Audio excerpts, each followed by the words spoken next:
Bismillahirrahmanirrahim. Assalamualaikum students. Welcome to English Literature Study. Hope you all are well.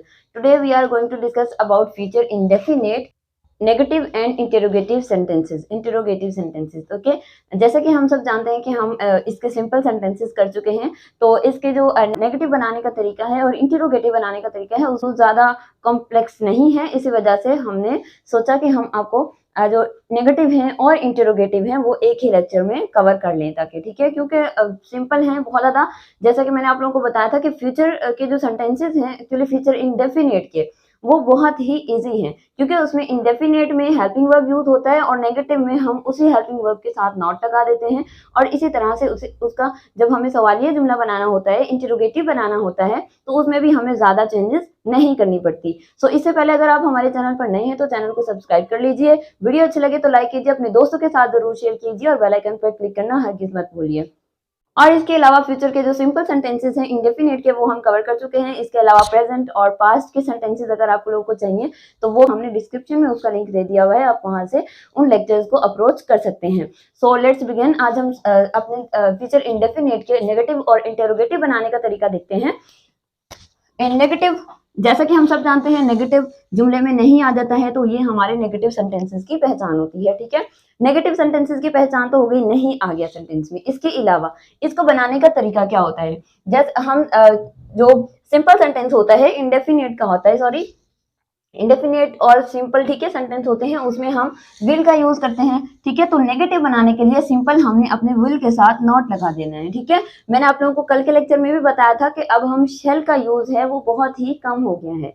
ठीक है, shell का use हम अब बिल्कुल नहीं करते. सारे जितने भी हमारे पास प्रोनाउन होते हैं, सिंगुलर होते हैं, प्लूरल होते हैं, इट होता है, सबके साथ ही हम विल का यूज करते हैं. तो हमने सिंपल अपने नेगेटिव बनाने के लिए विल के साथ नॉट का इजाफा कर देना है. ठीक है, इसके अलावा इसकी पूरी तरतीब यही है, सेम एज इंडेफिनिट. सबसे पहले सब्जेक्ट लिखते हैं, फिर विल, फिर नॉट, और उसके बाद वर्ब की first form and then object. ठीक है, एग्जाम्पल से समझते हैं.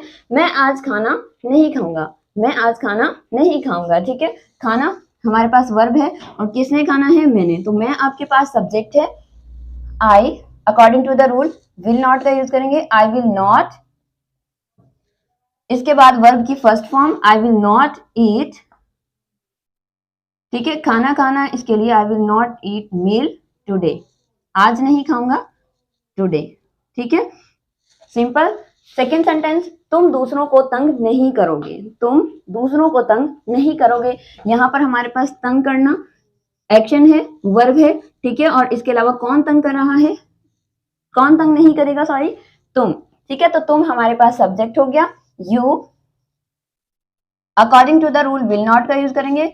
यू विल नॉट तंग करना, टीज. ठीक है, फर्स्ट फॉर्म लिखेंगे, you will not tease others. Okay, तुम दूसरों को तंग नहीं करोगे. नेक्स्ट एग्जाम्पल, असातिज़ा तुलबा को सजा नहीं देंगे. असातिज़ा तुलबा को सजा नहीं देंगे. तो असातिज़ा हमारे पास सब्जेक्ट है, टीचर्स. ठीक है, according to the rule will not का यूज करेंगे. टीचर्स विल नॉट सजा देना, पनिश.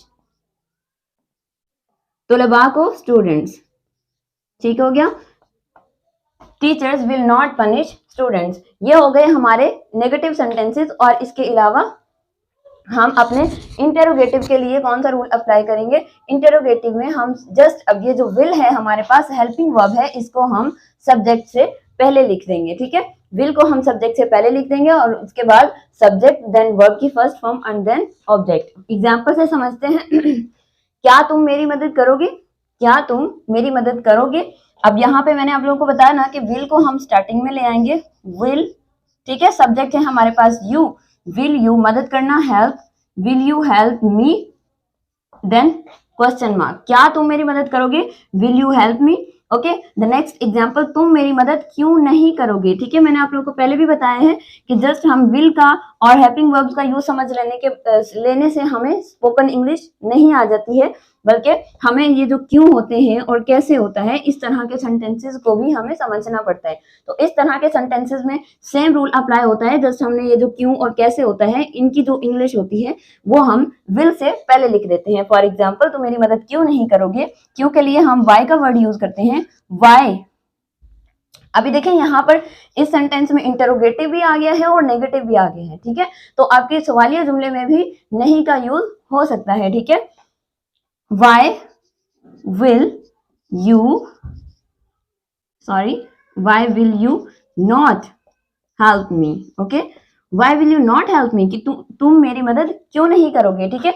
जब आपके सेंटेंस में नेगेटिव भी आ जाता है और इंटरोगेटिव भी आ जाता है तो हम अपने जो नॉट है वो सब्जेक्ट के बाद लगाते हैं। ओके, तुम मेरी मदद क्यों नहीं करोगे, why will you not help me? The next example, Ali test की तैयारी कैसे करेगा? अली टेस्ट की तैयारी कैसे करेगा? कैसे के लिए हम जो इंग्लिश का वर्ड यूज करते हैं वो होता है हाउ, ठीक है। उसके अलावा सेम जैसा कि जो सिंपल सेंटेंस जैसे हमने ट्रांसलेट किया था, क्या तुम मेरी मदद करोगे, तो हमने विल से स्टार्ट किया था ना, तो जस्ट हमने विल से पहले हाउ का यूज किया है और हाउ के बाद हमारा सेम रहेगा, विल का यूज करेंगे सब्जेक्ट वर्ब की first form and then object, ठीक है। How, according to the rule, how will you prepare, तैयारी करना, ठीक है। How will you prepare your test, your test है तुम्हारे टेस्ट नहीं, just test.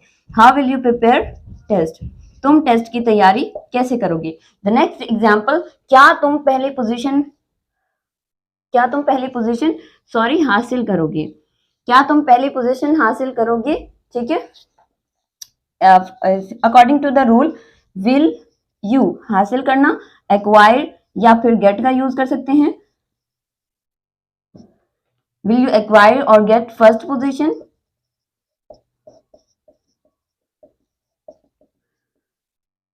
So that is it.